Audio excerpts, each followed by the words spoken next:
এই ভিডিওটা এডিট করতে গিয়েও আমার চোখে জল চলে আসছে, কারণ মনটা ভীষণ খারাপ হয়ে রয়েছে। গতকাল ছিল আমার এক খুব কাছের বন্ধু কাম দিদির বিয়ে। ফলে বন্ধুরা মিলে মজা তো ভীষণ করেছিলাম, তবে শেষে যখন খাওয়া দাওয়া করে ওকে বাই বলে বাড়ি চলে আসছিলাম, তখন ওরও চোখ একটু ছলছল করছিল। হাজার হোক এত বছরের বন্ধু, বিয়ে হয়ে গেল, আর জানি না কবে দেখা হবে।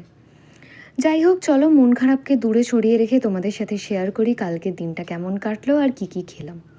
প্রথমে স্টার্টারে ছিল veg pakora, chicken pakora, crispy chilli baby corn, গন্ধরাজ ঘোল, আর কফি ছিল, কিন্তু কফি আমি রাত্রিরে খাই না, ফলে আমি সেটা নিইনি।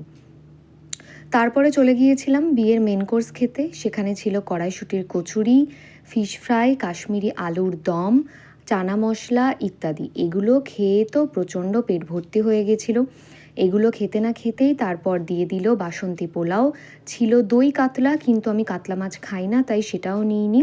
তারপর দিয়ে দিয়েছিল চিকেন কোরমা, আর রান্নাগুলো কিন্তু অপূর্ব হয়েছিল। যেমন তৃপ্তি করে খেয়েছি সেরকমই মৌলি দিয়ে শুভঙ্করদাকে প্রচুর প্রচুর কংগ্রাচুলেশনস জানিয়েছি। ফলে দিনটা তো ভালোই কাটলো।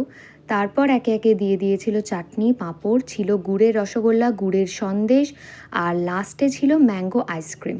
মিষ্টি আমি নিইনি, কারণ মিষ্টি আমি খাই না।